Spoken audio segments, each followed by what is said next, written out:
아멘. 기도의 복을 누리는 공동체라는 제목으로 소위 공동체 주제에 맞는 예배 설교를 이제 교육자님들이 계속 하고 있습니다. 여러분 요즘 사시면서 좀 이렇게 누려지시는 게 있으세요? 좀 누리시는 거. 뭐 누리고 계십니까 도대체? 몇 가지는 좀 누리셔야 되는데. 올해로 그 국가 공무원이 되셔가지고 연령이 되셔가지고 혜택을 누리시는 분도 아마 계실 거고요. 그리고 스포츠나 레저 이런 취미생활을 누리시는 분도 계실 겁니다. 제목이 그런데요, 기도의 복을 누리는 거거든요. 기도를 통해서 누리는 복들은 좀 있습니다. 꽤 많아요. 기도를 통해서 우리가 받는 게요, 우선 기도하면 응답받으니까 그것도 누리는 거거든요. 그것도 복이거든요. 그리고 기도할 때 응답받고 기도하면서 받는 능력이 있습니다. 그러면서 내가 영적으로 성숙하는 그런 복도 있습니다. 우리가 누릴 수 있지 않습니까? 근데 오늘은요, 기도라는 그 자체의 복을 말씀드리고 싶습니다. 내가 기도할 수 있는 그 자체가 복이고 내가 누리는 것 아니겠는가, 이제 이런 생각을 좀 해봤습니다. 말씀을 오늘 순서대로 차근차근 좀 보면서 여러분에게 깨달음과 결단이 있으시기를 바라겠습니다. 자, 31절 한번 다시 보실까요? 그러므로 염려하여 이르기를 무엇을 먹을까, 무엇을 마실까, 무엇을 입을까 하지 말라. 무엇을 먹지? 정말 무엇을 마실까? 무엇을 입고 다녀야 되지? 이런 말을 하지 말라는 겁니다. 근데 그 말이 어디서부터 나온다고요? 염려함에서 나온대요. 그거 하지 말라는 겁니다. 내일 애들 도시락은 뭘로 싸주나? 주부들의 이런 생활 고민하고는 좀 다르고요. 생계 위협을 느낄 정도의 어려움이 있어서 이런 염려가 생기고요. 그 염려 때문에 고민을 하는 겁니다.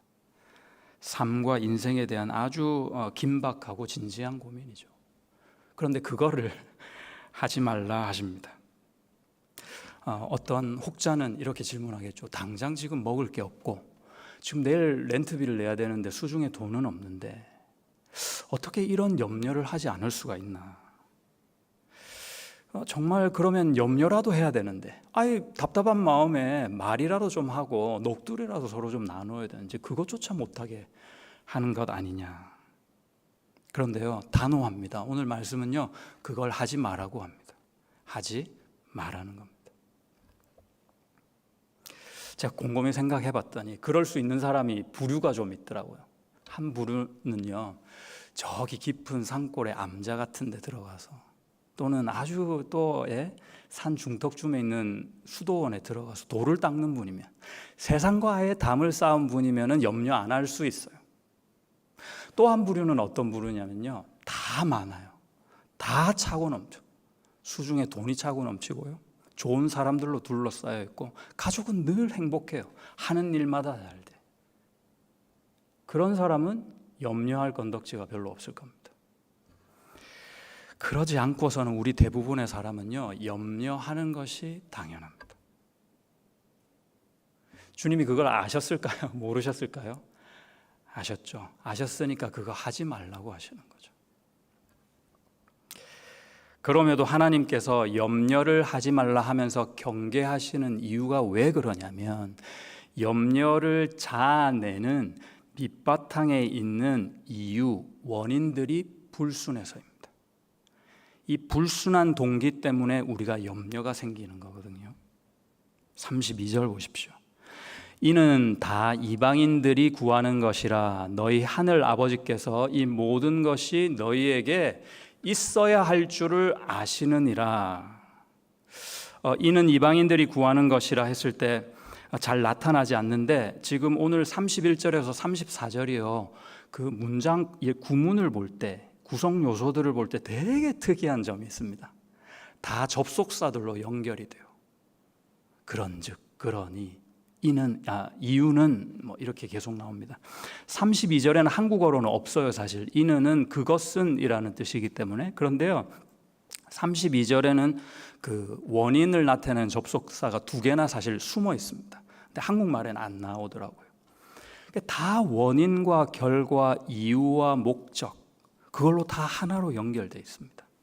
한번 보시면요, 32절에서 왜 염려하지 않아야 하느냐, 왜 염려하면 절대로 안 되느냐 하면은, 염려가 어디에서 출발하느냐 하면은 무식하거나 무시하기 때문에 염려하게 된다라는 경계의 말씀입니다. 무식해서 염려하고요, 무시하기 때문에 염려합니다. 첫 번째, 무식은 왜 무식하느냐? 그릇된 주인의식이 있습니다. 그 밭을 열심히 갈고 있는 종이 오늘 끼니를 걱정할 필요가 있을까요, 없을까요? 종이니까 없어요. 내지는 이 종이요, 열심히 일하면서 올해 추수가 잘 돼야 될 텐데 이런 걱정을 할 필요가 없어요. 자기가 주인인 줄 알아. 그렇지 않습니다. 종은 종이죠. 올해 추수가 잘 돼야 될 텐데, 풍작이 돼야 될 때 내 하는 걱정, 그 염려는 누가 해야 돼요? 땅 주인이 해야죠. 땅 주인이. 주인이 해야 되죠. 종은 뭐요? 시키는 대로 열심히 일하고 밥 주면 감사하게 잘 먹고 행복하게 살고, 이제 이런 게 종이죠. 주인이 해야 할 것을 종이 하는 겁니다. 내가 종인데 주인으로 하는 겁니다. 여러분, 우리 인생은 연수가 다 다르잖아요.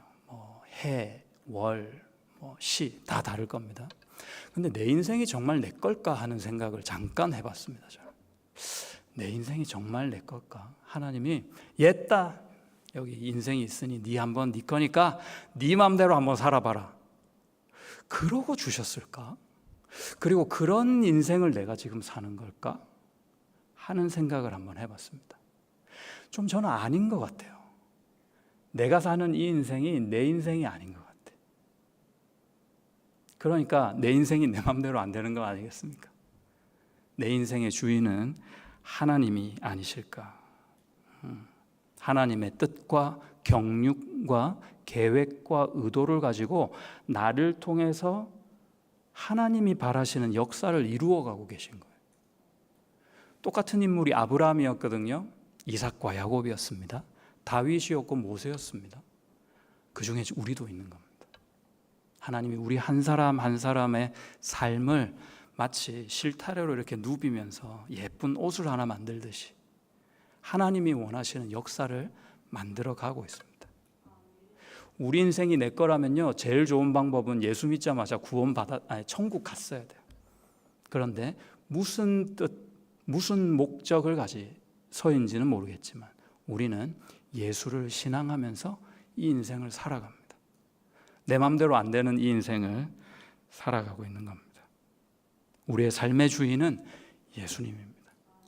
그래서 우리가 뭐라고 고백하냐면 주님이신 예수라고 그렇게 고백합니다. 주님 아니면 다른 대상으로 우리가 예수님을 부르지 않거든요. 주님이신 예수, 너희의 주요 그리스도다 그러셨거든요. 구원자이기도 하고 우리의 주님이시기도 하신 겁니다. 이거를 모르는 겁니다. 그래서 염려하는 거예요. 두 번째는요, 왜 염려하느냐? 무시하기 때문입니다. 오늘 말씀에서 뭐라고 하셨냐면 너희 하늘 아버지께서 다 아신다 그러셨어요. 너희 하늘 아버지. 이 세상에 하나님께 기도할 수 있는 복을 누리는 대상은 딱 한 대상밖에 없습니다. 교회 공동체입니다. 하나님이 부르신 공동체, 약속을 준 공동체 외에는 살아계신 하나님께 기도할 수가 없어요. 절대 기도가 안 됩니다. 하나님이 듣지 않으시는 겁니다. 하나님의 백성들의 간구만 하나님은 기도로, 약속으로 받아들이시는 겁니다. 그 하나님께서 우리의 하나님, 그러니까 너희 하늘 아버지께서 아신다. 요것을 무시하기 때문에 우리가 염려하는 겁니다, 여러분. 여러분도 지금 염려하시는 거 있잖아요. 지금 여러분은 너희 하늘 아버지께서 아신다는 사실을 무시하는 겁니다. 너희 아버지라 그랬으니까 우리 공동체의 하나님이죠. 그리고 하늘 아버지, 왜 하늘 아버지일까요? 땅에는 안 계셔서 그런가요? 계시죠. 땅에 있는 우리 또는 땅에 있는 어떤 것으로도 하늘에 계신 우리 아버지 하나님은 제한받으시지 않습니다. 그분은 전능자이십니다. 초월자이십니다. 그런데요, 더 놀라운 게 그분이 우리 아버지라고 하는 겁니다. 그리고요, 그 아버지가 다 아신대요. 다 아신다는 말은 그냥 아시는 게 아니라 다 아시는 거니까 모르는 게 없으실 정도로 우리의 모든 것을 알고 계신다는 겁니다. 이 사실을 부인하고 그 하늘 아버지를 무시하니까 우리 마음에서 염려라는 것이 시작되는 겁니다. 그래서 하나님은 그거 하지 말라는 거예요. 가까운 관계에서 범하게 되는 가장 흔한 잘못이 무시하는 겁니다. 야, 네가 뭘 한다고 그래? 이런 말 하거나 들으시면 곤란한데요. 또는 야, 이거 네가 그럼 그렇지. 가까운 관계에서 이런 말실수를 많이 합니다. 혹시 여러분 아침에 눈을 뜨면 이렇게 걱정부터 싹 이렇게 시작되는 분 계십니까? 눈을 떴는데 뭐 이것저것 걱정부터 싹 이제 올라오는 거예요. 그건 뭐냐면요, 하나님께 이러고 있는 겁니다. 주님이 하시면 뭘 하신다고 그래요? 내 삶에 간섭 마시고 오늘 그냥 잠자코 예배나 받으세요. 이렇게 무시하는 겁니다. 찬송을 해도 모자랄 판인데 주님을 무시하며 하루를 시작한다. 이거 얼마나 역설적입니까? 여러분, 어떤 상황 가운데서 기억하시기 바랍니다. 우리 하늘 아버지는 나의 모든 것을 다 아십니다. 빠짐없이 다 아십니다. 내 연약함, 죄와 아픔을 우리 주님은 알고 계십니다. 내가 의지할 사람 없이 외로운 것도 알고 계십니다. 다른 사람은 눈치도 못 채고 있지만 내 안의 두려움, 그 두려움의 정체를 주님은 아십니다. 코로나 상황으로 어려워진 비즈니스, 가게 형편, 우리 주님은 알고 계십니다. 여러분의 수고를 아십니다. 여러분의 필요를 아신다고 합니다. 전능하신 아버지 하나님께서 내 필요를 다 아시고 내 상황을 다 아심에도 불구하고 지금 내 형편, 내 상황을 허락하시는 이유는 그렇다면 분명한 온전한 뜻이 있다는 거죠. 하나님의 계획, 하나님의 의도, 하나님의 이끌어 가심이 계시다는 겁니다. 그분의 역사 속에서 말이죠. 그래서 염려 대신 주님은 요구하라라고 대안을 제시하십니다. 33절 보십시오. 그런즉 너희는 먼저 그의 나라와 그의 의를 구하라. 그리하면 이 모든 것을 너희에게 더하시리라. 염려하지 말고 뭐 하라 하십니까 지금? 구하라. 기도하라는 겁니다. 염려가 불쑥불쑥 올라올 때 그걸 딱 붙잡아서 잘 갈아가지고 기도의 제목으로 바꾸라는 겁니다. 염려는 내 자신에게 끊임없이 쏟아내는 것이 염려고요. 기도는요, 하나님께 꾸준히 쏟아내는 것이 기도입니다. 기도하면 그 하늘의 하나님이 해결해 주신다고 합니다. 우리 아버지가 선하게 인도하시고요, 그 다 알고 계신다고 하십니다. 책임져 주신다는 겁니다. 야, 내가 다 알아. 이 말은 뭐예요? 내가 다 알아서 할게. 이 말이죠. 우리 주님이 그렇게 해 주신다고 합니다. 어떤 기도를 드려야 되느냐 구체적으로 나와 있습니다. 두 가지 기도 제목을 말씀해 주셨는데요.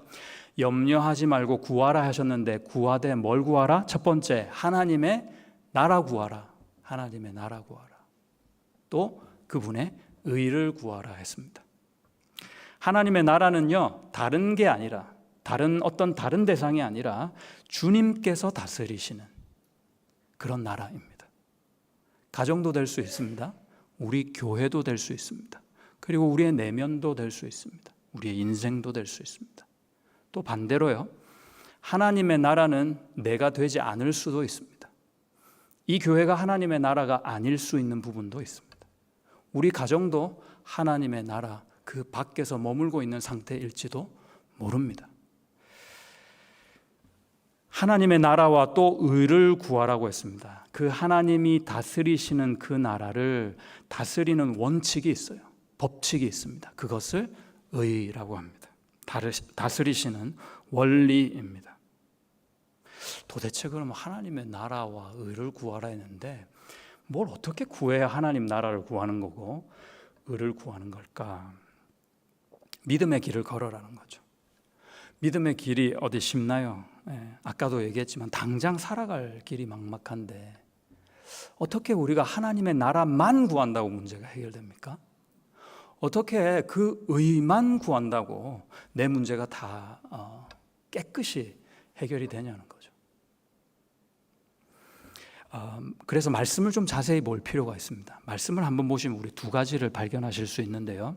첫 번째 보시면 하나님의 나라와 의를 구하되 앞에 어떻게 구하라고요? 먼저 구하라 그랬습니다. 먼저. 너희는 먼저 그의 나라와 그의 의를 구하라 그랬습니다. 그러니까 그의 나라만 구하라고 하지 않으셨죠. 그렇죠? 그의 의만 구하라 하지 않으셨어요. 너의 필요는 다 내가 무시할 거야 하지 않으시고 그 필요도 구하라는 겁니다. 이 말은 하나님의 나라가 우리의 필요보다 우선순위를 가졌다 하시는 말씀입니다. 그게 먼저라는 겁니다. 우리의 필요를 구하지 않아야 한다는 말은 아닙니다. 주기도문에서도요, 하나님의 나라를 구하는 것이 먼저 나오잖아요. 그 다음에 또 우리 일용할 양식을 구하면서 우리의 필요를 구하라 하셨지 않습니까? 그러므로 필요를 구하는 노력을 멈추라는 말씀이 아니라 하나님의 나라를 먼저 구하라, 그 의를 먼저 구하라 하는 뜻입니다. 두 번째 관찰해야 될 부분은요, 먼저 하나님의 나라와 의를 구하라는 것이 우리의 필요와 꼭 다르다 이런 말씀은 아닙니다. 같을 수 있습니다. 방향을 바로 잡으면 이 말씀이 교회 일과 전도를 제일 먼저 하고 그 다음에 차선으로 네가 필요한 거 그런 거 좀 일하고 그렇게 하라고 그런 말씀이 아닙니다. 목적을 얘기하고 있습니다. 내가 교회 일을 하든 세상 일을 하든 내 생계를 위해서 열심히 노력하든 모든 면에서 그 목적이 무엇이냐 이 말씀입니다. 나 하나 잘 살자고 한다면은 그건 하나님의 나라 구하는 일이 아닙니다. 그 의와 별로 상관없는 일일 수 있습니다. 그러나 내가 아무리 고된 일, 세상 일, 사람이 알아주지 않는 일을 하더라도 내 마음에, 내 믿음 가운데 목적이 분명하게 서 있다면 하나님의 나라와 그분의 영광, 믿음의 길에서 놓치지 않는 그 목적이 분명하다면 내가 무슨 일을 해도 사실은 그것이 하나님의 나라의 일이요, 의를 구하는 일입니다. 비즈니스를 하는 이유가 돈을 버는 동시에 하나님의 뜻을 이루는 것이어야 한다는 말씀입니다. 이때 우선순위가 돈이 아니라 하나님의 나라, 하나님의 그 뜻에 있다 이런 말이죠. 비유를 하자면 이런 겁니다. 그 축구 선수 손흥민, 국민 영웅이죠. 이번에 그 영국 EPL인가요? 프리미어 리그에서 득점왕을 차지했습니다. 저는 이거 며칠 전에 알았어요.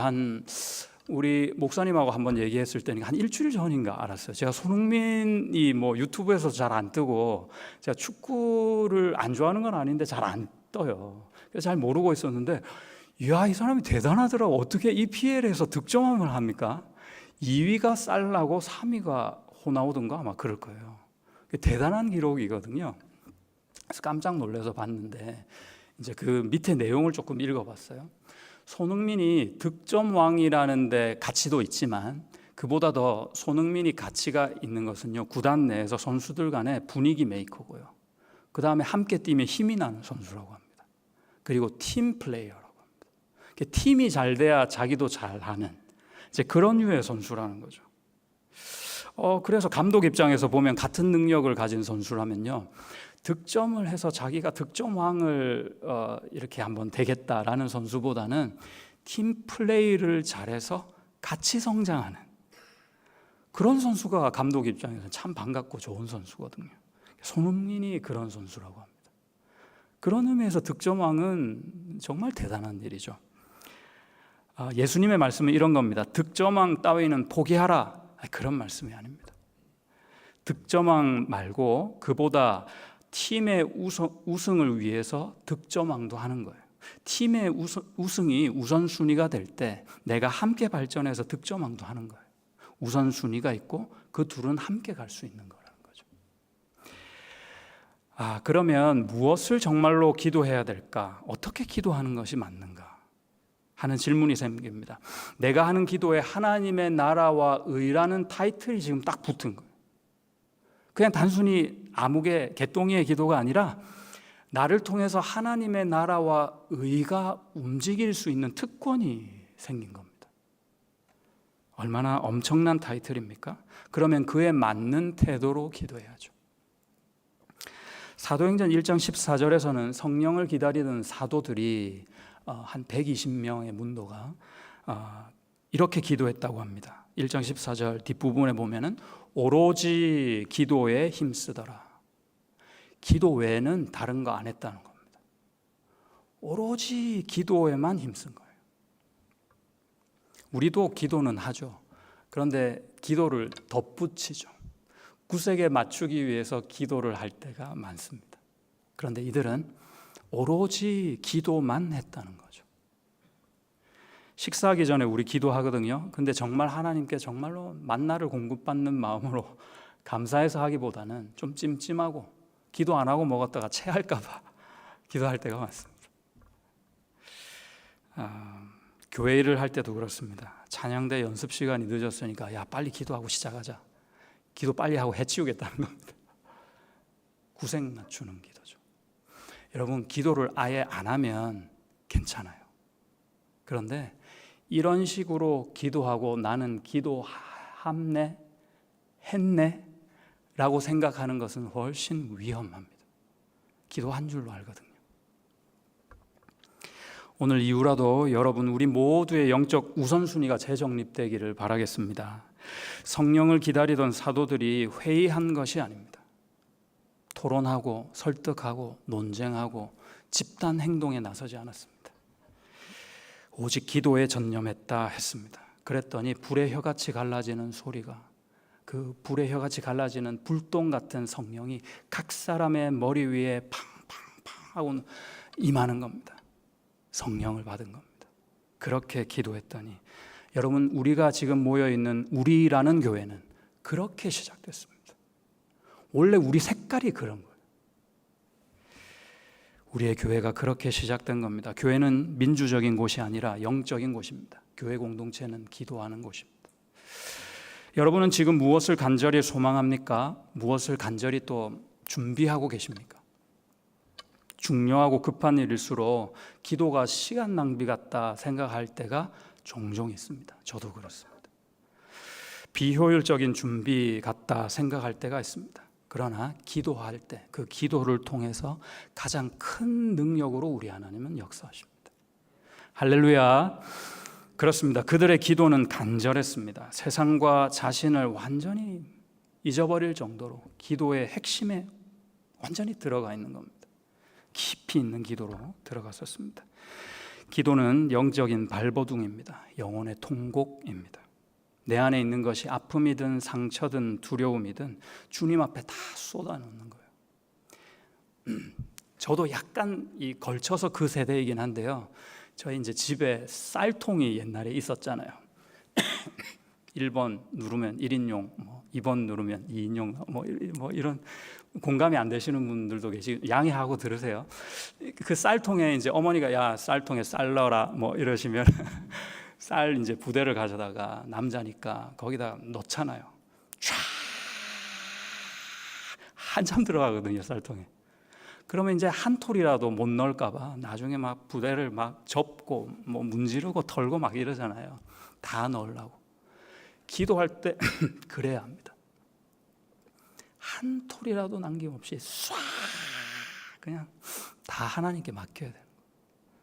그게 기도입니다. 요건 그냥 제가 가지고 있을게요. 그러지 말고 정말 하나님께 쏴 쌀통에 쌀 붓듯이 쏴 오늘 싹만 기억나시겠네요. 괜찮습니다. 여러분 기도하실 때요 정말 남김없이 주님께 다 털어 부어버리는 거예요. 하나님이 그걸 반기신답니다. 그걸 좀 하래요. 염려하지 말고 그거 좀 하라고 하는 겁니다. 그러면서 고백하는 거죠. 주님, 제가 지금까지 주님의 일을 많이 해왔지만 내 생각과 방법대로 해서 그런지 너무 피곤했습니다. 일은 많이 했는데 열매가 없고 마음에 기쁨이 없습니다. 사역을 할수록 피곤해지고 불편해지고 관계가 복잡해진 그런 나를 보십시오. 불쌍히 여겨 주시옵소서. 오늘 여러분의 기도가 이 정도로 진실해지고 새로워지시기를 예수님의 이름으로 축복합니다. 예수님께서 승천하신 후 열흘 동안 마가의 다락방에서 드린 기도는 개인의 필요를 구하는 기도가 아니었습니다. 사실 이 공동체에 약속하신 성령이 임하게 하소서, 공동체의 부흥을 위해서 기도했습니다.